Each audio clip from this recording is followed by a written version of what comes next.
আসসালামু আলাইকুম ভিউয়ার্স, আপনারা সবাই কেমন আছেন? আশা করি ভিউয়ার্স আপনারা সবাই অনেক ভালো আছেন।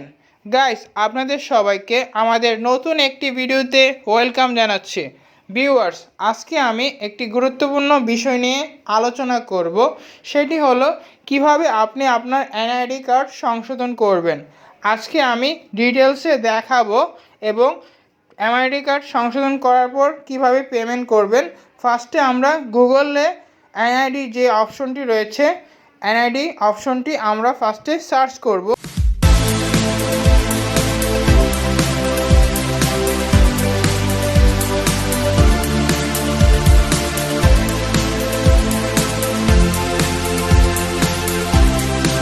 ভিউয়ার্স, সার্চ করার সাথে সাথে এরকম একটা ইন্টারফেস আসবে। এখানে রেজিস্ট্রেশন করুন অপশনটিকে আপনারা বেছে নেবেন।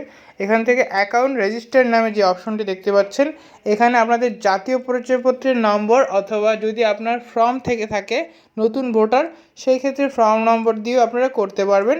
তারপর নিচে রয়েছে জন্ম তারিখ। ফার্স্টে আমাদের ডে সিলেক্ট করতে হবে।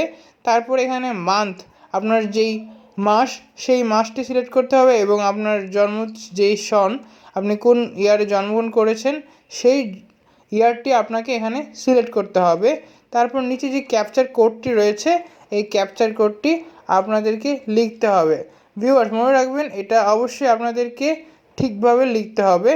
ভিউয়ার্স, তারপর সাবমিট করুন অপশনে ক্লিক করলাম, কিন্তু হচ্ছে না। এর প্রধান কারণ হলো আমরা আমাদের জন্ম তারিখে যেই সন সেটি আমাদের ভুল দিয়েছি। এটা আপনারা অবশ্যই অনেক সুন্দরভাবে লিখবেন যাতে কোনো রকমের ভুল না হয়। ভুল হলে সাবমিট অপশনে ক্লিক করলে হবে না।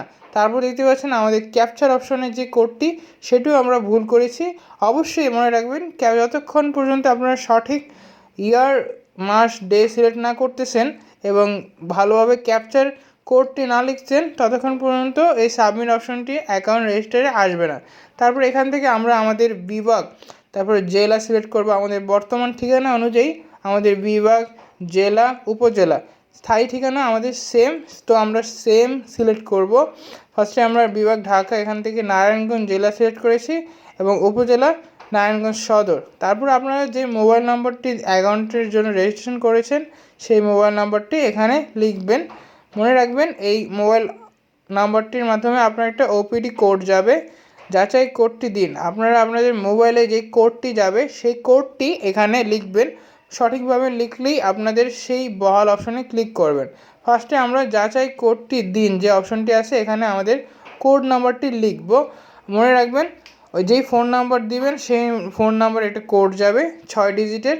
সেই কোডটি আপনারা এখানে সুন্দর মতো লেখার পর তারপর যে দেখতে পাচ্ছেন ভিউয়ার্স, এখানে বহাল নামে যে অপশনটি রয়েছে সেই বহাল নামক অপশনে আমরা ক্লিক করব।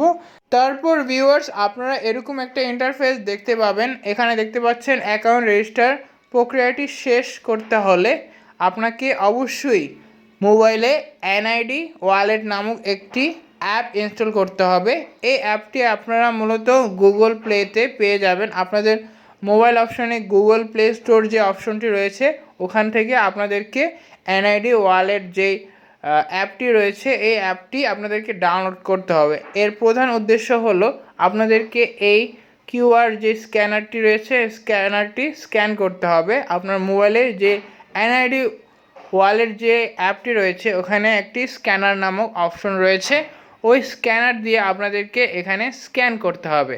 স্ক্যান করার আগে ফার্স্টে আপনারা আপনাদের ছবি, অবশ্যই 3টা ছবি তুলতে হবে। আপনাদের মুখে ফার্স্টে যে সোজাসুজি একটা ছবি তুলতে হবে, তারপর ডানের দিকে মুখ ঘুরিয়ে আরেকটা ছবি এবং বামে মুখ ঘুরিয়ে আরেকটা ছবি তুলতে হবে। টোটাল 3টা ছবি নেওয়ার পর আপনারা এখানে স্ক্যান করবেন। ভিউয়ার, স্ক্যান করার সাথে সাথে আপনাদের যে প্রোফাইলটি সেই প্রোফাইলটি এসে যাবে। আপনাদের অনলাইনে যেই কোডটি রয়েছে সেই কোড অনুযায়ী আপনাদেরকে প্রোফাইলে নিয়ে যাবে। ভিউয়ার্স, আপনাদেরকে অবশ্যই এনআইডি ওয়ালেট অ্যাপটি আপনাদের মোবাইলে আগে থেকে ইনস্টল করে নিতে হবে এবং আমরা সাথে সাথে ইনস্টল করে নেই, এই জন্যে আমাদের সময় লাগছে। আপনারা আপনাদের সুবিধার জন্য আগে থেকেই অবশ্যই আপনাদের এনআইডি ওয়ালেট অ্যাপটি ইনস্টল করে নেবেন। তারপর আপনাদেরকে যেই কিউআরটি রয়েছে এই কিউআরটি স্ক্যান করতে হবে। ফার্স্টে আপনারা 3টি ছবি তুলে অবশ্যই নেবেন, তারপর আপনারা স্ক্যানার করার সাথে সাথে আপনাদের যে মূল প্রোফাইল সেই প্রোফাইলে চলে যাবেন। আরেকটি কথা ভিউয়ার্স, এখানে জুম করুন যে অপশনটি দেখতে পাচ্ছেন, এই অপশনটি ক্লিক করলে এরকম জুম হবে। তারপর মূলত আপনারা আপনাদের মোবাইলের যে কিউআর স্ক্যানার রয়েছে, এই স্ক্যানার দেওয়ার সাথে সাথে আমাদের এই প্রোফাইলটি দেখতে পাচ্ছেন এসে গেছে। সেট পাসওয়ার্ড, আপনারা চাইলে এখান থেকে সেট পাসওয়ার্ডে ক্লিক করে আপনাদের পাসওয়ার্ডটি চেঞ্জ করে নিতে পারবেন। আমরা আমাদের পাসওয়ার্ডটি ফার্স্টে চেঞ্জ করে নেব, এজন্য আমরা সেট পাসওয়ার্ড অপশনে ক্লিক করব। ভিউয়ার্স দেখতে পাচ্ছেন এখানে এড়িয়ে যান একটি অপশন রয়েছে, আরেকটি রয়েছে সেট পাসওয়ার্ড। এই সেট পাসওয়ার্ডে আমরা ক্লিক করব। ভিউয়ার দেখতে পাচ্ছেন আমাদের এখানে অনেকগুলো ইনফরমেশান দেওয়া আছে এবং আমাদের যে অনলাইনে যেই রেজিস্ট্রেশন করা যেই নামটি ঝর্ণা আক্তার সেটি এখানে এসেছে এবং আমাদের প্রত্যেকটা ইনফরমেশন এখানে দেওয়া আছে। আমরা এখান থেকে সেট পাসওয়ার্ড অপশনে ক্লিক করব। তারপর এখান থেকে আপনারা সেট পাসওয়ার্ডে ইউজার নেম, তারপর পাসওয়ার্ড, তারপরে পুনরায় পাসওয়ার্ড লিখুন, এরকম 3টা অপশন পাবেন। আমরা আমাদের এখানে ইউজার নেম সিলেক্ট করলাম। একটা ইউজার নেম আপনাদেরকে এখান থেকে সিলেক্ট করতে হবে। আপনারা আপনাদের পছন্দ অনুযায়ী যে কোনো একটা ইউজার নেম এখানে দিয়ে নেবেন এবং পাসওয়ার্ড সিলেক্ট করবেন। এখানে সাজেস্ট করা পাসওয়ার্ডও থাকতে পারে এবং আপনার ইচ্ছা মতো একটা ইউজার নেম দিলেন এখানে। তারপর পাসওয়ার্ডটি এখান থেকে আপনারা সাজেস্ট করা যে পাসওয়ার্ডটি রয়েছে সেই সাজেস্ট করা পাসওয়ার্ডটি আপনারা এখানে দিবেন। তারপর দেখতে পাচ্ছেন ভিউয়ার্স আমরা আমাদের সাজেস্ট করা পাসওয়ার্ডটি লিখেছি এবং এখান থেকে আমরা যেই মূল পাসওয়ার্ডটি সেটি দিয়ে নিব, ইউজার নেম পাসওয়ার্ড, তারপরে সেম পাসওয়ার্ড দিতে হবে, দুইটা উপরেও যেটা দিবেন নিচেও সেটা দিবেন। তারপর আপডেট অপশনে ক্লিক করলে আপনাদের প্রোফাইলটি রেডি হয়ে যাবে। এখানে দেখতে পাচ্ছেন ভিউয়ার্স পাসওয়ার্ড পরিবর্তন রয়েছে, প্রোফাইল, তারপরে রয়েছে আপনারা চাইলে ডাউনলোড করতে পারবেন, কিন্তু প্রোফাইলে আমরা আগে ক্লিক করে নিব কারণ আমাদের এডিট করতে হবে। আমাদের যে নামটি সেই নামটি ভুল হয়েছে, এই ভুলটি আমরা এখন এডিট করব। দেখতে পাচ্ছেন এডিট নামক একটি অপশনে আমরা এখান থেকে বহাল যে অপশনটি এখানে ক্লিক করব। বহাল অপশনে ক্লিক করলে আমাদের যে মূল পেজ ওখান থেকে আমরা মূলত এডিট করে নিতে পারবো, এজন্য আমরা বহাল অপশনে ক্লিক করব। ক্লিক করার সাথে সাথে আপনাদেরকে এডিট অপশনে নিয়ে যাবে। ভিউয়ার দেখতে পাচ্ছেন এখান থেকে আপনারা এডিট করে নেবেন। অবশ্যই খুব সাবধানতার সাথে আপনাদেরকে এডিট করতে হবে। এডিট অপশনে ক্লিক করার পর বহাল অপশনে আপনাদের ক্লিক করতে হবে। দেখতে পাচ্ছেন এডিটের যে নাম বাংলায় আমরা বাংলা নামটি চেঞ্জ করব। এখান থেকে আমরা আমাদের নামটি চেঞ্জ করে নেব। এখন ভিউয়ার্স আপনারা চাইলে এরকম ইংরেজি বানান হোক বাংলা বানান হোক আপনারা চেঞ্জ করে নিতে পারবেন খুব সহজেই।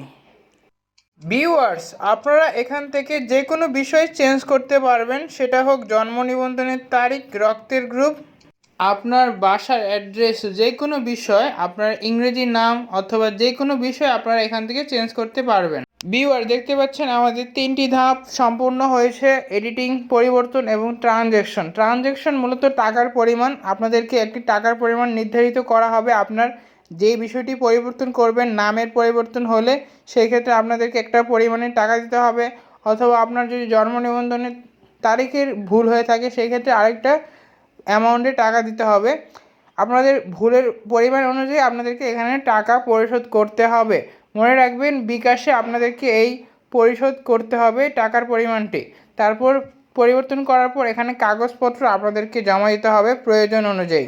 ভিউয়ার্স এখানে আপনারা প্রয়োজন অনুযায়ী আপনাদের কাগজপত্র এখানে দিবেন। আপনারা চাইলে NID, তারপর পাসপোর্ট, এছাড়া আপনার বার্থ সার্টিফিকেটের যদি থাকে সেটি ছবি তুলে আপনারা এখানে আপলোড করবেন। ফার্স্টে আমরা আমাদের NIDর একটি ছবি তুলেছি মোবাইল দিয়ে, সেটি আপলোড করেছি। এরপর আমরা মূলত পাসপোর্টের একটি ছবি তুলেছি আমাদের, সেই পাসপোর্টের আমাদের ছবির এখানে আপলোড করব। এখানে আপনারা এখানে অনেক অপশন পাবেন, এই বিষয়গুলোর মধ্যে আপনারা দুই তিনটা জিনিস এখান থেকে প্রয়োজন অনুযায়ী কাগজপত্র এখানে আপনারা আপলোড করে দেবেন। দেখতে পাচ্ছেন আমাদের পাসপোর্টের একটি আপলোড চলছে। এখন আমরা NIDর ছবিটি আপলোড করেছি, এখন আমরা পাসপোর্টের যে ছবিটি তুলেছি মোবাইল দিয়ে সেটি এখন আপলোড করছি। ভিউয়ার দেখতে পাচ্ছেন দুইটি বিষয় আপলোড করার পর এখানে আপনারা আপলোড বাটনের পরবর্তী যে ধাপটি রয়েছে সাবমিট, সেই সাবমিট অপশনে দেখতে পাচ্ছেন আপনারা যেই নামটি সংশোধন করেছেন বাংলা সেই নামটি এখানে শো হয়েছে এবং আপনারা যে দুইটা ডকুমেন্ট দিয়েছেন সেই দুইটা ডকুমেন্ট এখানে সাবমিট করবেন। ভিউয়ার দেখতে পাচ্ছেন সাবমিট আমাদের কমপ্লিট হয়ে গেছে। এখন আপনারা চাইলে এখানে ডাউনলোড অপশন রয়েছে অথবা আপনাদের এখন যেহেতু আপনারা পুরান ভোটার হলে সেই ক্ষেত্রে আপনারা আপনাদের স্মার্ট কার্ডটি এখন পাবেন না। আপনারা যখন আপনাদের আবেদনটি যেই ফাইলটি রয়েছে আপনাদেরকে একটি পিডিএফ আকারে একটি ফাইল দেওয়া হবে, সেই ফাইলটি আপনাদেরকে জমা দিতে হবে ওই অফিসে, আপনাদের নির্বাচনে পার্শ্ববর্তী অফিসে জমা দেওয়ার পর আপনারা ভবিষ্যতে পরবর্তীতে আপনাদের কার্ডটি পেয়ে যাবেন। নতুনদের ক্ষেত্রে আপনারা সংশোধন করার সাথে সাথে আপনারা এখান থেকে ডাউনলোড করে নিতে পারবেন, কিন্তু পুরানদের ক্ষেত্রে একটু সময় সাপেক্ষ হবে। দেখতে পাচ্ছেন আমাদের যেই ইয়াটি সেটি এখনও পেন্ডিং রয়েছে। তারপর আমরা ডাউনলোড করেছি আমাদের যে পেন্ডিং শিটটি দেখতে পাচ্ছেন। এখানে আপনার যেই বিবরণপত্র রয়েছে এখানে আপনাদের সংশোধন যেই নামটি সেই নামটি সংশোধন করার আগে এবং সংশোধন করার পর একটি শিট এসেছে, এই শিটটি আপনাদেরকে জমা দিতে হবে নির্বাচন অফিসে। মনে রাখবেন এই শিটটি অবশ্যই আপনাদের প্রয়োজনীয় কাগজপত্র অনুযায়ী জমা দেবেন। আমি যে দুইটি ডকুমেন্ট সাবমিট করেছি ওই দুইটা ডকুমেন্ট আপনারা পিডিএফ করে তারপর আপনারা ডাউনলোড করে এটার সাথে অ্যাটাচ করে আপনারা মূল অফিসে গিয়ে জমা দিয়ে